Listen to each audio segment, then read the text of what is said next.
today we have a good friend of the magazine, Ephesus. How are you?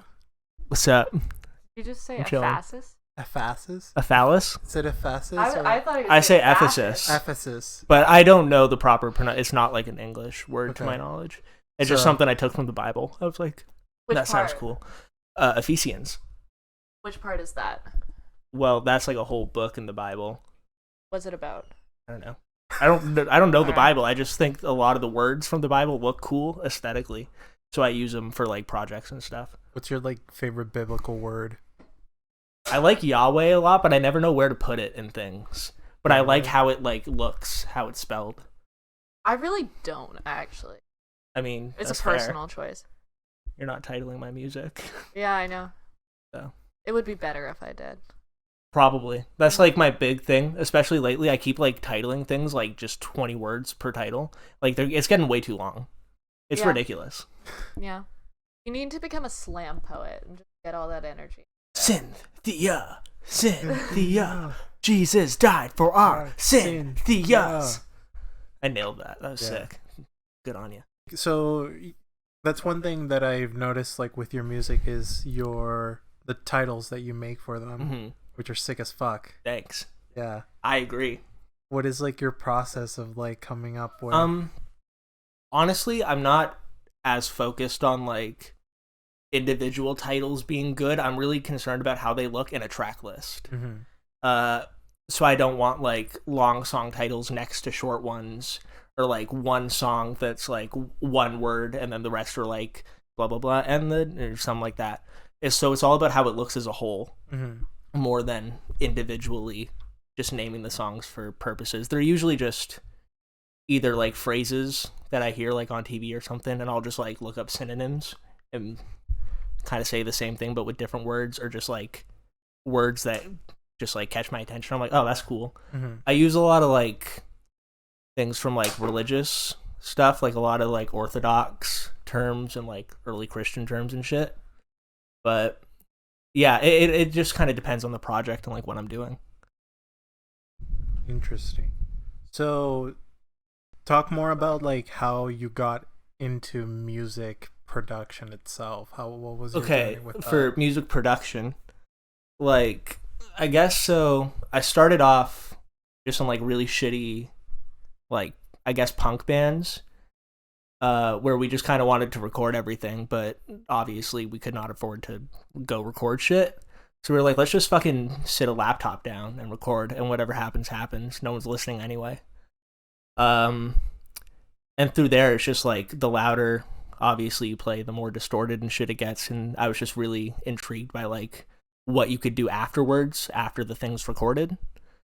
So I started messing around with editing with that, or just taking songs from YouTube and just putting them in GarageBand and putting a bunch of effects on them and shit.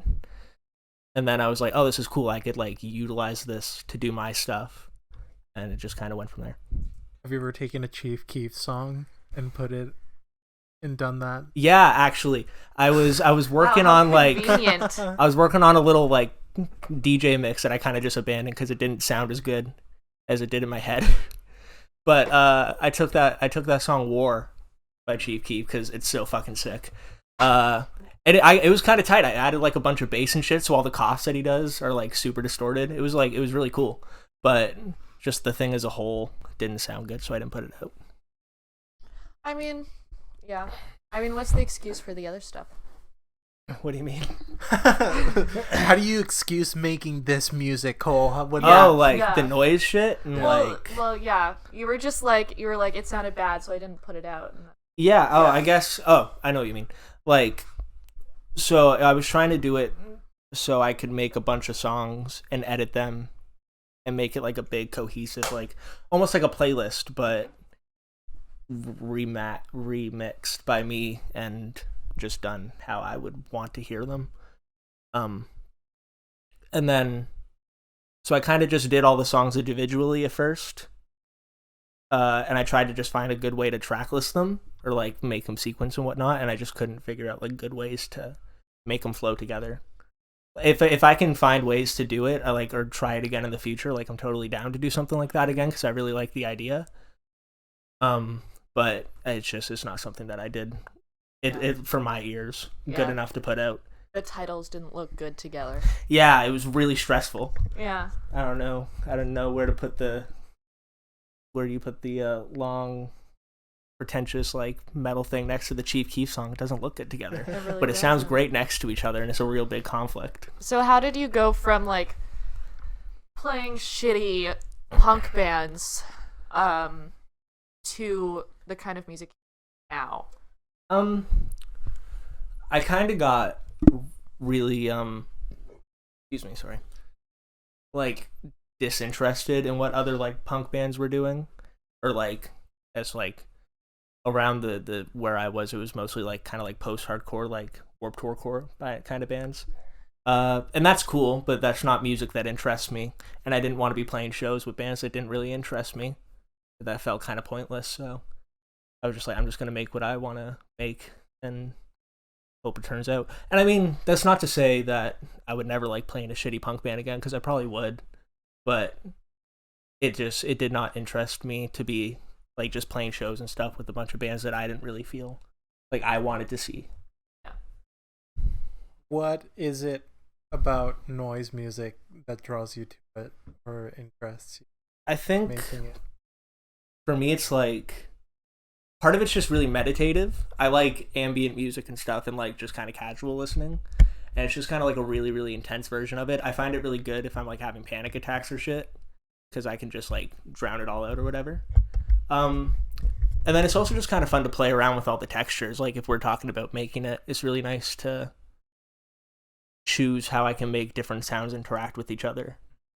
Because especially it's not really improvised in that I don't just put out the full thing that's recorded. I'll normally just like make something that's like an hour and a half, and I'll cut different sections and I'll like just paste it in ways that I think sound good. So it's like I kind of get to control just like how it interacts and stuff. And it really just depends on my mood. I find like a lot of the stuff I do, by the time it's completed, like reflects how I felt when going into it. So it's kind of just nice to see how the subconscious does that. Or at least just interesting to me. Who's your favorite musician? It changes so frequently. It's like I like listening to a lot of different things, and I listen to a lot of music for different reasons. Like, yeah, most of the stuff I listen to because I like it, but sometimes I'll be like, oh, I fucking hate this song, but like I kind of want to listen to it right now and just see how I'll react to it or why I hate it or something like that. And sometimes I get much more invested in that than music that I like. I think Hunter Hunt Hendricks from Liturgy, I think she's brilliant. I think that they're a band that is going to be really like influential. I think it's starting now. I think they got a lot of unnecessary hate for at least trying to innovate.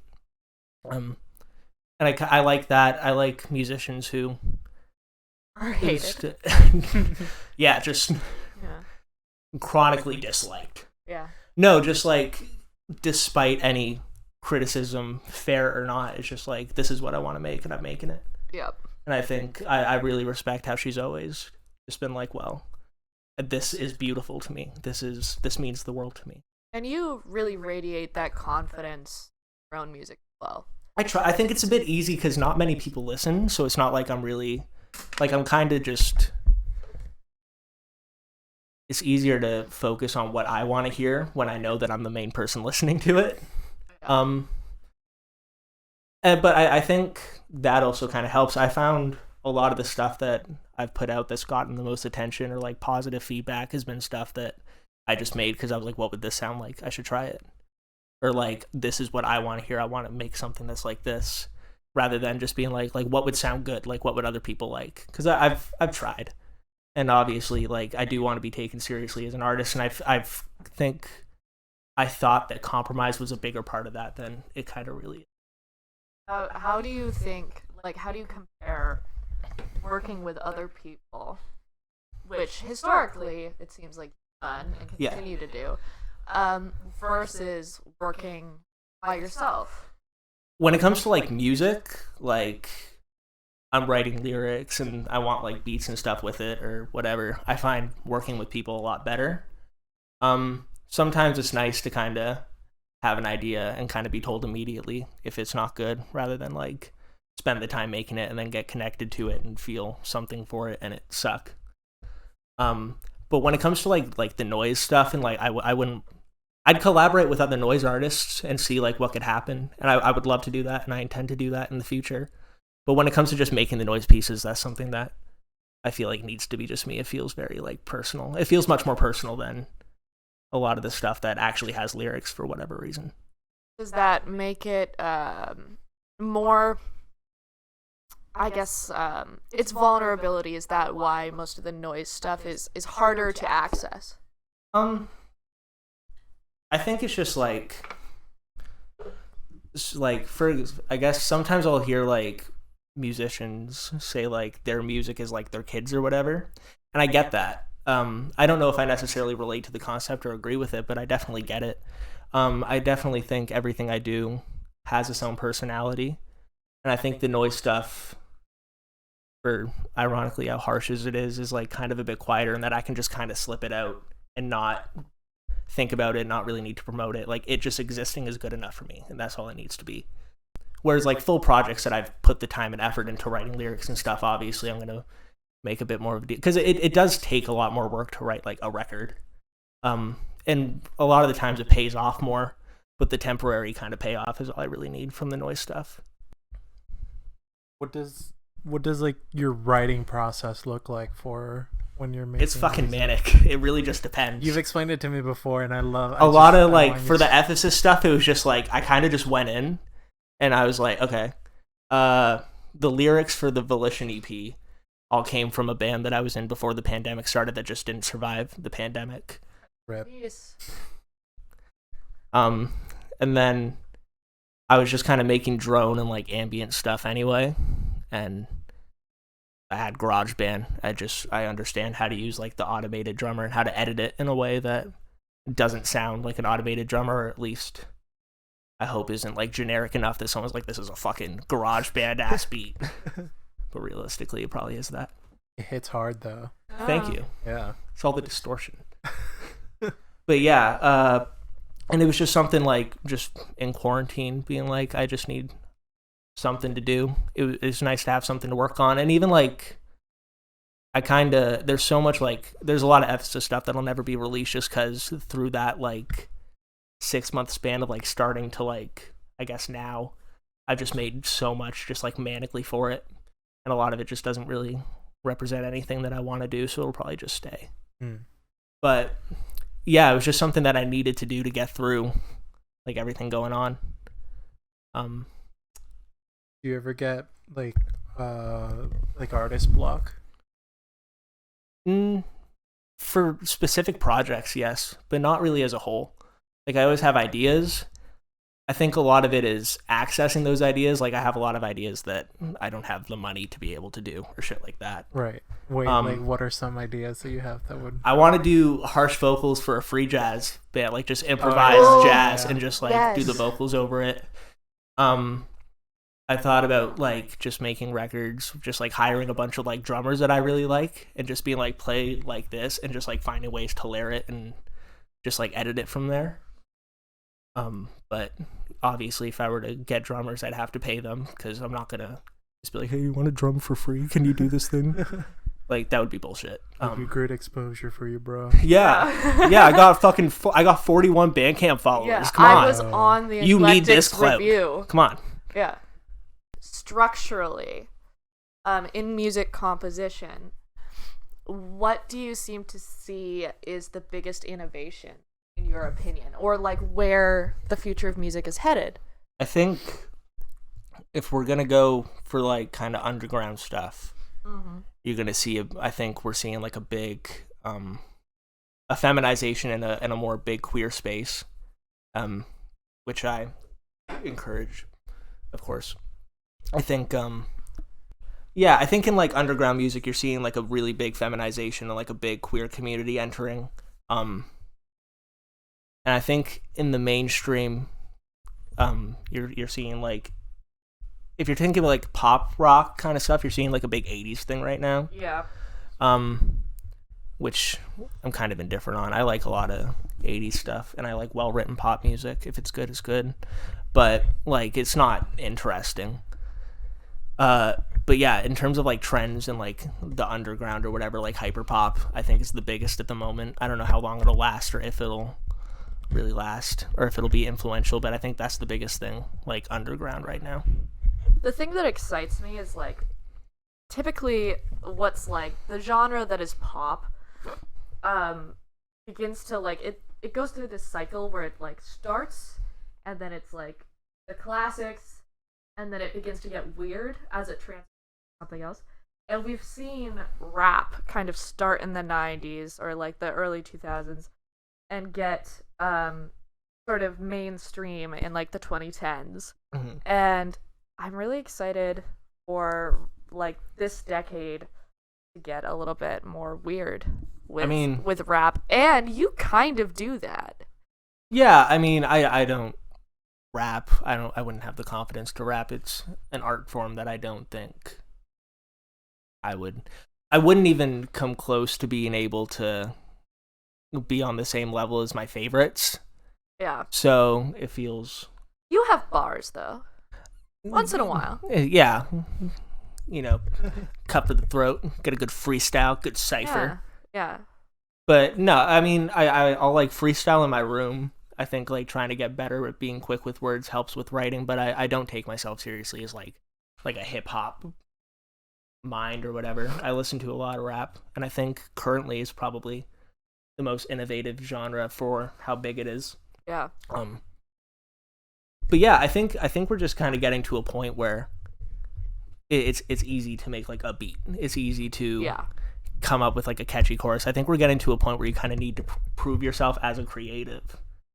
And I kind of just mean this as a whole, not necessarily just with rap music. Like if you look at like pop music, even like people like Billie Eilish and stuff, like you can see the influence that like the early Lady Gaga stunts has on it. Oh yeah. And shit like that. Or like that one girl that sings that like, oh, she's sweet but she's psycho.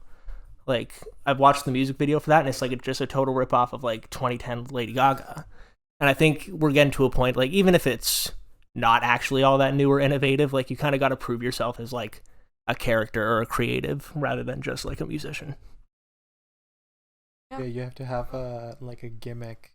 Yeah, or even not necessarily like a gimmick, but be able to prove that you're not just like you can do one thing. Right. Because so like, what do you think about like industry plants and stuff? That whole discussion. I don't really care. Okay, I think good for you. If you're looking at like the field of like mainstream music, it's just a bunch of people who were rich enough to get that big anyway. And even the few, because I'm sure there is existing cases of like people who got huge, especially now you have the internet and shit.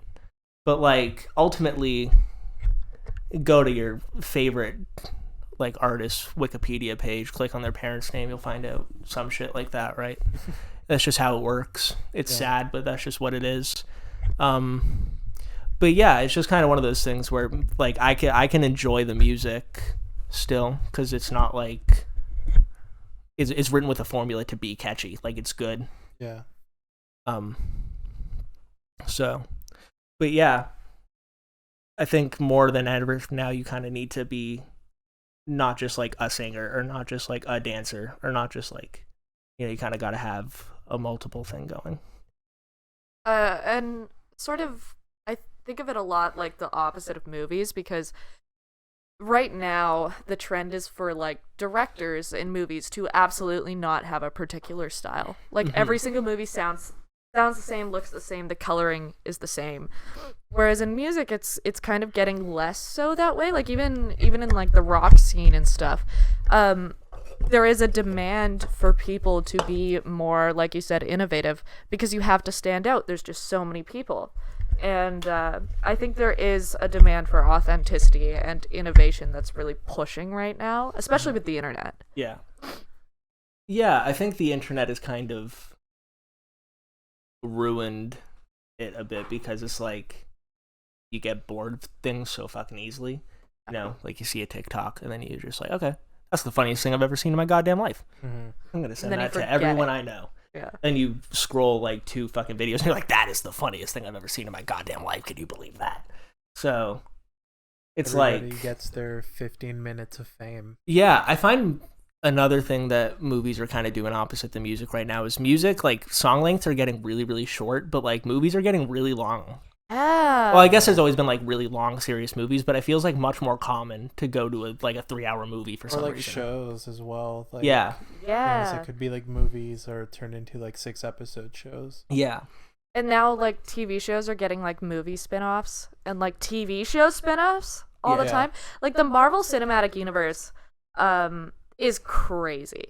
That's crazy. I've not seen any Marvel movies. I don't. Oh no, I've seen like Black Panther. Like I've seen a couple in theaters. Yeah, but I've not like paid attention to like the Avengers or anything like that. I don't really know anything about it. I do know that I completely forgot what I was going to say. No, I that like all the posters look the exact same. Like you could tell me any of them are in any order, and I just believe you because they just kind of look the same to me. Yeah. Yeah. I mean, all action movies and like Star Wars. I feel like TV or like if you think of like Netflix shows or whatnot are becoming more of like an art than movies are right now, though. You see how fucking obsessed people are with like shit. Yeah. I mean, I don't really particularly watch any of it. But like I've seen much more people freak out over shows lately than movies. You know, even if you look at like Squid Game, like the cult that immediately happened after that. Right. The one thing I really like about Netflix is people complain about this a lot, but because Netflix is meant for binging, they typically only keep their series to like 3 seasons and then they cancel it, and people get really, really disappointed each time that happens. But I like that. I think TV shows should be shorter. I think ultimately I agree. I guess it depends on like what you're going for.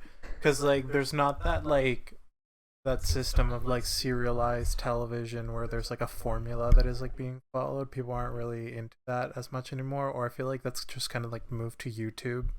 I think also like directors are kind of offering shows, I think, as a full.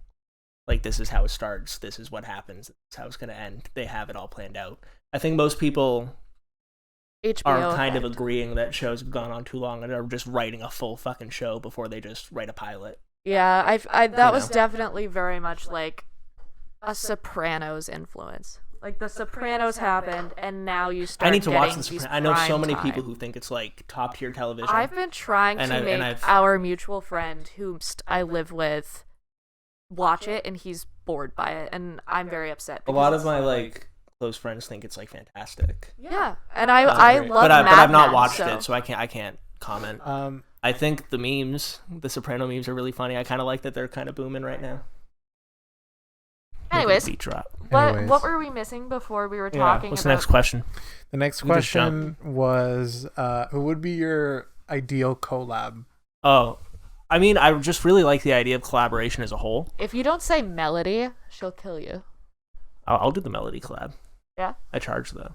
No, I'm kidding. But it's only in Audacity. You can only work in Audacity. You can only work in Audacity. Yeah. I'll record all my part on my phone, and I'll just send it to you, and you can do whatever you want with it. All right. Well, like, yeah. And then... Oh, yeah, collab. I like the idea of collaboration, like, a lot. There's a lot of people I'd like to collab with for many different reasons. I think if we're talking about, like, dream, like, incredibly unlikely, I'd like to collab with like Phil Elverum. That would be cool. Or like Rush. Yeah, I wouldn't even be. I don't know shit. I'd be like, they'd just play anything, and I'd be like, oh my god, you guys are so cool. They're like fucking 70 years old. Yeah, geriatric, and you're sitting there. Still got it. Well, I mean, Neil passed away last year. R.I.P. the homie. Here I am, uncultured. But Alex and Getty are still rocking. Yeah, I don't know about Dream Collab. I think it's kind of just one of those things where I like the idea of seeing how different people's creative processes interact. So for the most part, I'd be down to work with anyone whose art that I like. Wow, much- that's inspired. Yeah. That's actually honestly Galaxy brain. so incredibly different. You really are making a relatable name for yourself. Thank you. Yeah. How much of an inspiration is Pitbull in your work? Huge. I wouldn't know geography without him at all. Yeah. He instills this like confidence in me whenever I listen to him that I'm like, I could do that. Uno. I can do dos, whatever I want. tres. Yeah. Yeah, this biggity boy's a diggity dog. Dale. Yeah. Yeah, Pitbull is a man that I fear and I envy and I respect like no you other. fear him? Yeah. Yeah, Oh, but in like a God-fearing way. yeah, women Okay. love him, men Want to fear be him? Yeah. I think Pitbull's just camp, to be honest. True. Yeah. No, Pitbull's pretty good. I don't know. He's fine. My parents really like Pitbull. They have taste. Huh? They have taste. Oh yeah. No, when they're doing chores, it's all day Pitbull. It's the Pitbull YouTube mix. Meet me in the hotel room. Yeah, that's Yeah. the shit. No, it's like the timber going down is always Oh, on with loop. Kesha. Yeah, baby. Yeah. Banger. Banger. How much do you love Faygo? The Juggalo community means a lot to me. Yeah. I just want to take this time to shout out Insane Clown Posse. People shit on them way too much. They're the sickest. DIY culture would be nothing without them. I fucking love Faygo. I wish that I wasn't so weird about like flavors, because I kind of just with every drink I'll find like 2 flavors that I like and I'll not venture out. But I've tried different Faygos. They're not all good, but I have a deep amount of love for them. I know that we discussed having a ranking, Yeah. but I would like more of like a heated debate, if you could. Heated debate. Like almost like Ben Shapiro-esque, like you gotta explain Is there the an ranking. objective? Well, like, hypothetically. best flavor? Yeah. If you were to tell me that your favorite flavor was vanilla cream soda, I would say that you are objectively wrong. Yeah, cream soda is the worst one. We have a studio audience. Cream soda is the worst one. Easy. Cotton candy's the second worst. The root beer is fine. The normal, like, just Coke ripoff is fine. And then the cherry Coke is my favorite, the cherry cola. So here I was thinking Faygo was like a juicy kind of pop, like Orange Crush. It's very well. There's different. They have like an orange flavor. The thing with their like pop that is much different than like Orange Crush or whatever. It's just like ridiculously sweet, and then the ones that are not ridiculously sweet are kind of watery and like kind of lacking in flavor. So why but- the hell do you like this? Because I really like carbonated drinks, but I don't have the biggest sweet tooth. So you're like, the watery the better. Just put water. I mostly in drink regular just like pop. sparkling water, Just put water in but, like, regular pop. but it's not the same. I'm supporting the All right, Juggalo you're supporting community. small businesses. I'm supporting the Juggalo community. Everything I do is for the girls and the gays and the Juggalo community. I feel like Insane Clown Posse is the Trailer Park Boys of music.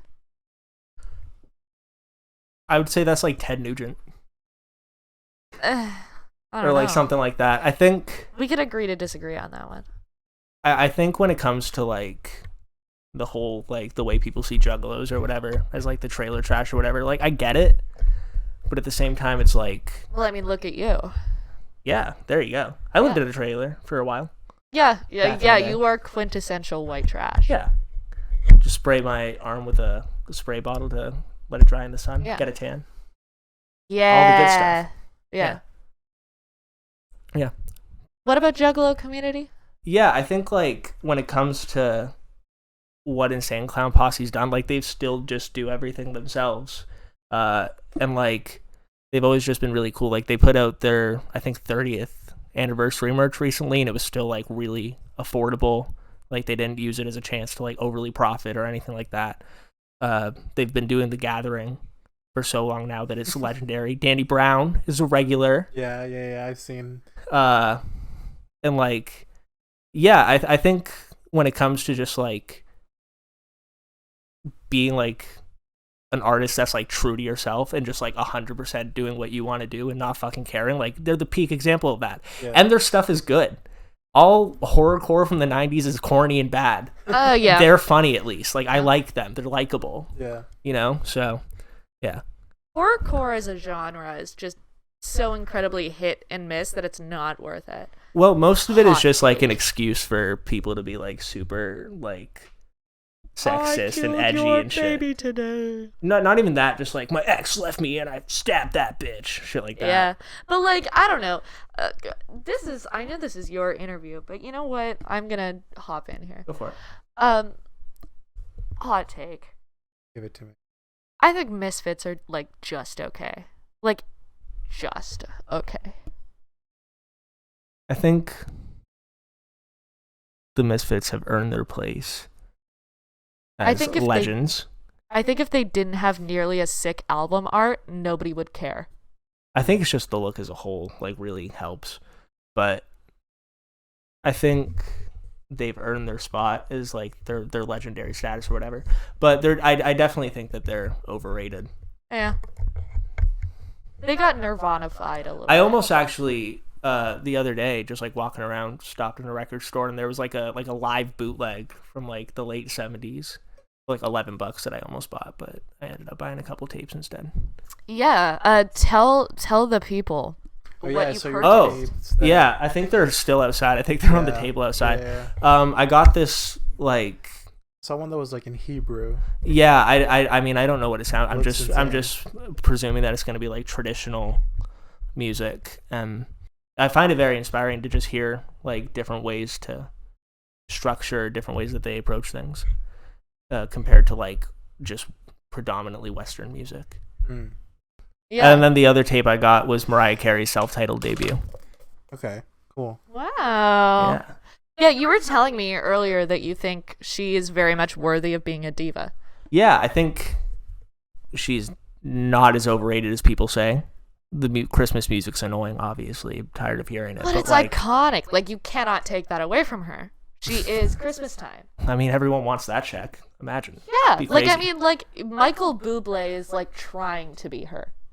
I think Michael Bublé was. I think is that? Michael Is that Bublé that is one? exactly that for a completely different demographic. Yeah. Okay. For like grandmas and moms, right?